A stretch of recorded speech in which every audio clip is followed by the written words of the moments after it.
जय श्री राम। प्यारे भक्तों, जैसे कि सावन का महीना चल रहा है और इस समय हम कर रहे हैं रामायण का पाठ। तो इसी कड़ी में कल हमने देखा कि राम अवतार कैसे हुआ था। आज हम इसमें पाठ करेंगे श्री राम के जन्म का, कि श्री राम का जन्म कैसे होता है और उनके जन्म के पश्चात अयोध्या में किस प्रकार उत्सव का माहौल होता है। तो आइए आरंभ करते हैं। सबसे पहले श्री गणेश जी की वंदना करते हुए आरंभ करते हैं इस रामायण को।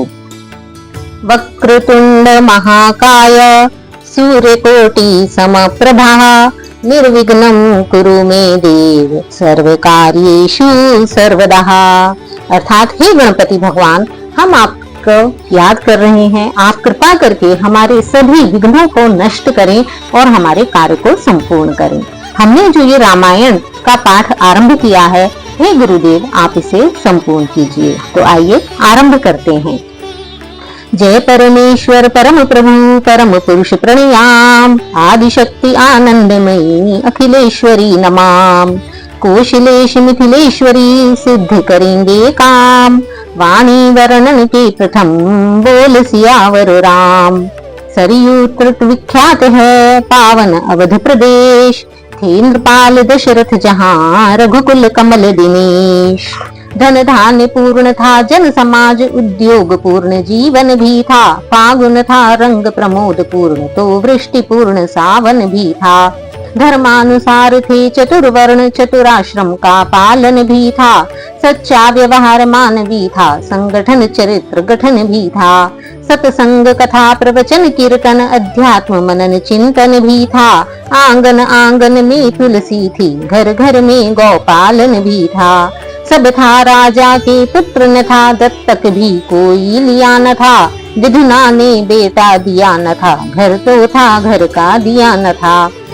अर्थात उन राजा दशरथ के राज्य में सभी प्रकार से चारों ओर से सुख शांति थी, किंतु राजा के कोई पुत्र नहीं था। पुत्र कामना में हुए नृप जब अधिक उदास, हृदय व्यथा कहने गए गुरु वशिष्ठ के पास। बोलो सियावर रामचंद्र की जय। पहले तो नतमस्तक होकर फल चार चढ़ाए चरणों में, फिर अर्घ्य रूप में अश्रुचार चुपचाप गिराए चरणों में। बोले कर चुका विवाह तीन, फिर भी फल उसका मिला नहीं, है चौथापन आने वाला धृत कमल अभी तक खिला नहीं। क्या जाने कैसा है भविष्य जो अब तक प्रभु अंधेरा है, मैं निर्बल होता जाता हूँ उस प्रबल दुख ने घेरा है। ऐसा तरुवर क्या तरुवर है, फल ही जिसमें उत्पन्न न हो, वह जलधर ही क्या जलधर है, जल ही से जो संपन्न न हो। गुरुदेव उपाय वही अब हो, यह चित्त प्रफुल्लित हो जाए, आंखों में भी आए प्रकाश आत्मा आनंदित हो जाए। कम से कम एक पुत्र ही हो जिसमें रघुवंश बढ़े अपना, पितरों को भी तर्पण पहुँचे आगे को नाम चले अपना। अर्थात दशरथ जी अपने गुरु वशिष्ठ से कहते हैं कि हे गुरुवर, मैंने अब तक 3 विवाह कर लिए हैं, किंतु अभी तक मेरे घर में कोई भी पुत्र उत्पन्न नहीं हुआ है, तो कृपा कर मुझ पर ऐसी कृपा कीजिए कि मेरे घर भी कोई पुत्र उत्पन्न हो जाए। देख शिष्य की विकलता बोले श्री रघुराज, ज्ञानवान नरनाथ में इतनी चिंता आज। चिंता है बड़ी चिता से भी नर को निर्जीव बनाती है, मुर्दे को चिता जलाती है, चिंता जीते को खाती है। कि हे राजन, तुम इतनी चिंता क्यों कर रहे हो, क्योंकि चिंता तो चिता से भी बड़ी है। हो जाए कुपुत्र कहीं तो वह गृह को शमशान बनाता है, राजेंद्र व्यर्थ है वह विचार, बेटा कब वंश चलाता है। अब तक सब महानुभावों ने अपना यश आप कमाया है, क्या ध्रुव प्रहलाद आदिकों ने पुत्रों से नाम चलाया है। गुरु वशिष्ठ राजा दशरथ को समझाते हैं कि हे राजन, तुम व्यर्थ ही चिंता कर रहे हो, पुत्रों से किसी का नाम नहीं चलता है, क्योंकि ध्रुव आदि सभी अपने कर्मों से ही बड़े हुए हैं। जैसी आज्ञा हो यही कहा, पकड़े ही रहे चरण गुरु के, मानो अपना सारा भविष्य कर दिया आज अर्पण गुरु के। गुरुवर ने तब यह शब्द कहे, अच्छा यह दुख दमन कर दो, इस घबराहट से चिंता का यत्नों से परिवर्तन कर दो। अच्छा है अगर पुत्र ही की तो त्रेष्ठी यज्ञ संविधान करो, पाओगे 4 पुत्र राजन, भगवान विष्णु का ध्यान करो। तब गुरु वशिष्ठ कहते हैं कि किंतु फिर भी ही राजन, यदि तुम्हें पुत्र की बहुत ही इच्छा है तो तुम पुत्रेष्टि यज्ञ का आयोजन करो। पुत्रेष्टि यज्ञ के विशेष अंग श्रृंगी ऋषि को बुलवाना है, वे मान्य तुम्हारे होते हैं, उनको आचार्य बनाना है। गुरुवर का आदेश सुन मुदित उठे महिपाल, आज्ञा यज्ञ प्रबंध की आकर की तत्काल। इस प्रकार गुरुवर के वचन सुनकर राजा दशरथ अत्यंत प्रसन्न हो गए और तुरंत ही यज्ञ की आज्ञा दे दी। श्रृंगी ऋषि आए यथा समय सानंद वर्ण स्वीकार किया, मानो अथर्व ने हो सदेह आरंभ यज्ञ उपचार किया। पूर्णाहुति का जब दिन आया, ऋषिगण ने आशीर्वाद दिया, हो अग्निदेव ने स्वयं प्रकट निज कर से खीर प्रसाद दिया। और इस प्रकार जब यह यज्ञ पूर्ण हुआ तो उस पूर्ण आहुति के दिन स्वयं यज्ञ में अग्निदेव प्रकट हुए और उन्होंने खीर का प्रसाद राजा दशरथ को दिया। बोले, मेरे द्वारा पायस चतुरानन ने भिजवाया है, यज्ञेश्वर विष्णु चतुर्भुज का प्रस्थान रूप यह आया है। अब लोक अलौकिक चमत्कार दशरथ को परमानंद हुआ, गुरु भक्ति दुचंद बढ़ी मन में, प्राणों में सुख चंद हुआ। पूर्ण हो गया यज्ञ जब इस प्रकार साहलाद, राजा महलों को चले लेकर हव्य प्रसाद। पटरानी कौशल्या जी को जाते ही आधा भाग दिया, उसका आधा के कई को फिर वहीं सहित अनुराग दिया। शेषांग हुआ आधा आधा, जिसको की ले लिया दोनों ने, तीसरी सुमित्रा रानी को सानंद दे दिया दोनों ने।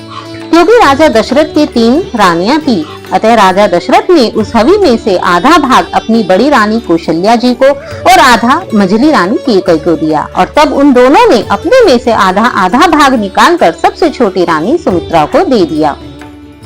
हवि के बटते ही महलों में लोकोत्तर एक प्रकाश हुआ, मानो जग को सूचना मिली, संकट रजनी का नाश हुआ। प्रकटा वह तेज रानियों में जो नेत्र ज्योति का दाता है, खिल उठा अचानक सूर्यवंश अब सूर्यवंश में आता है। इसी तरह आनंद में बीत गए 9 मास, विश्ववंद अवतार का समय आ गया पास। वृक्षों में पात नवीन खिले, सरयू तट सुरसरी कूल हुए, बागी में कलियों के गुच्छे खिल उठे फूल कर फूल हुए।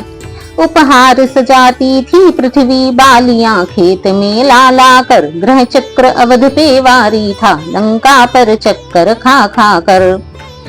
वह चैत्र शुक्ल नवमी का दिन अब भी त्योहार हमारा है, साकेत धाम का दिव्य तेज लेकर अवतार पधारा है। मंडलेश्वर योग था अभिजित समय ललाम, कौशल्या के धाम में प्रगटे शोभा धाम। कैकेयी के भी हुआ एक पुत्र उत्पन्न, गोद सुमित्रा की हुई 2 सुत से संपन्न।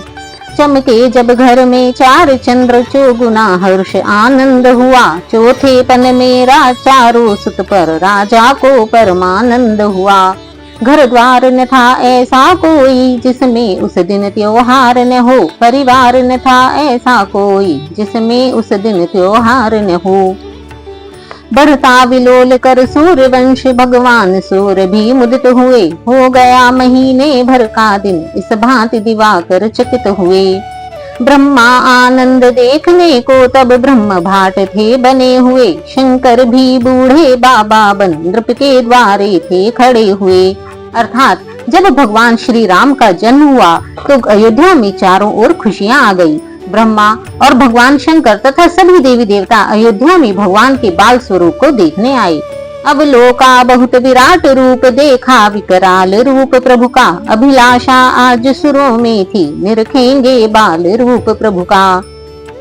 किया नृपति ने जिस समय जाति कर्म संस्कार, वेदों ने तब सूत बन कियो जय जयकार। मंगल भवन अमंगल हारी, इंद्र बहुष दशरथ अजर बिहारी।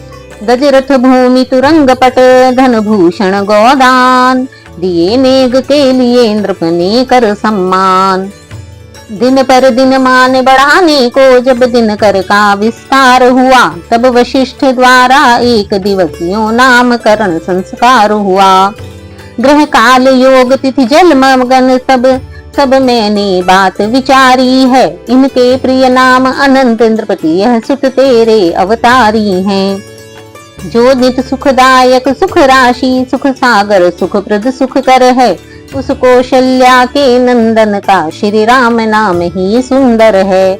इस प्रकार भगवान वशिष्ठ ने उचित समय में उन सभी बालकों का नामकरण संस्कार किया तथा कौशल्या के पुत्र का नाम उन्होंने श्री राम रखा।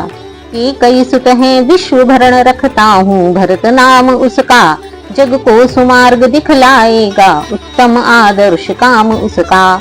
दो सुत हैं मात सुमित्रा के, शत्रुघ्न द्वितीय कहलाएगा, शुभ लक्षण धाम प्रथम जो है वह लक्ष्मण ही कहलाएगा। आशीर्वादों की ध्वनि गूंजी जनता में जय जयकार हुआ, गुरु वशिष्ठ द्वारा इस प्रकार जब नामकरण संस्कार हुआ। सुरगुण ने प्रभु को देख देख विकसित निज निज मन कमल किया, शिव ने भी बाल रूप देख कर जीवन को अपने सफल किया। नित्य नया त्योहार था नित्य नई कुल रीत, इस प्रकार आनंद में बीत गए कुछ मास गए कुछ बीत।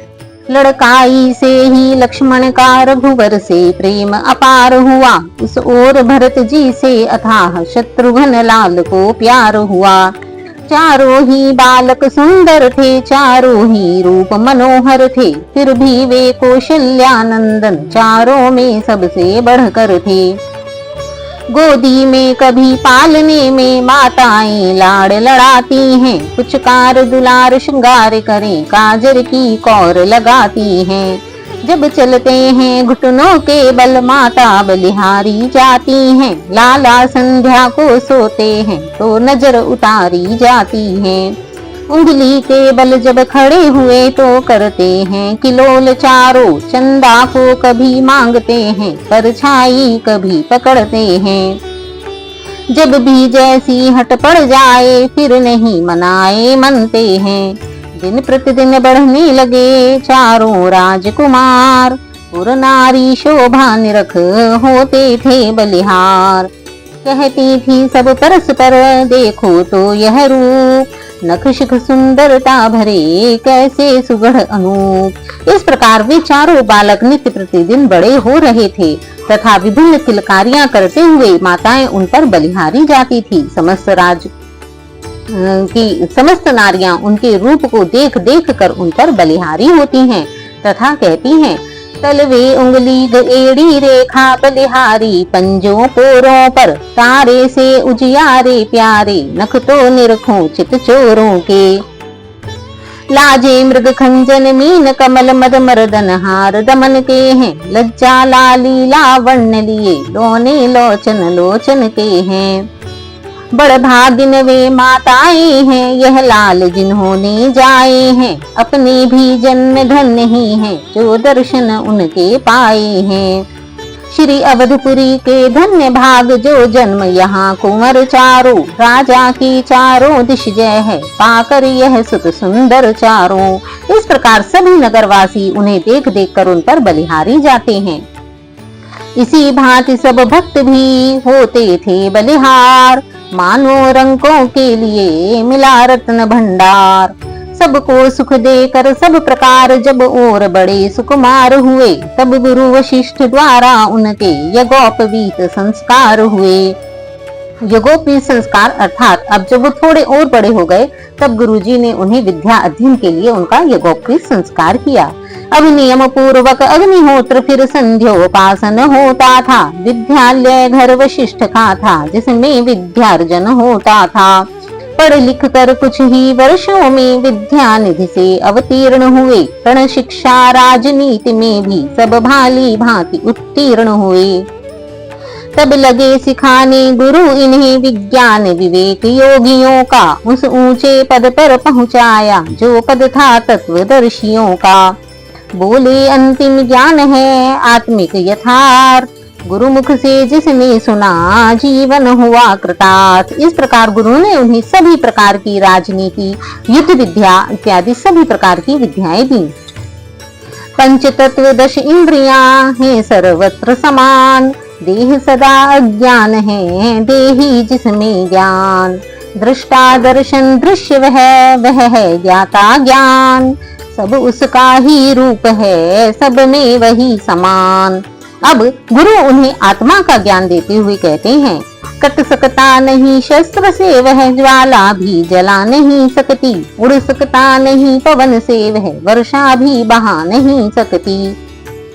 उत्पत्ति मरण सब कल्पित है इनका उसमें है लेश नहीं, आनंद रूप वह स्वयं सदा उसके स्वरूप में क्लेश नहीं।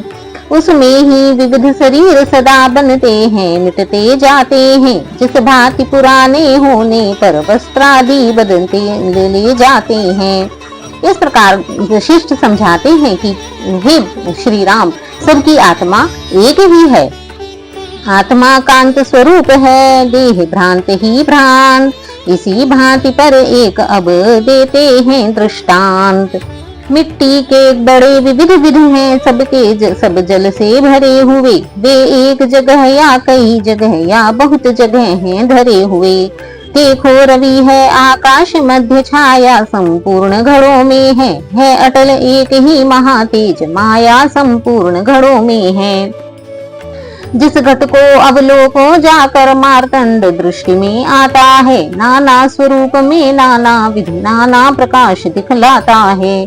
अच्छा जब घड़ा टूटता है गल गया सहारा रहा नहीं, सूरज भी है छाया भी है पर वह उजियारा रहा नहीं। इसी भांति संसार में घट रूपी है देह, छाया रूपी जीव का यह है निश्चित गेह।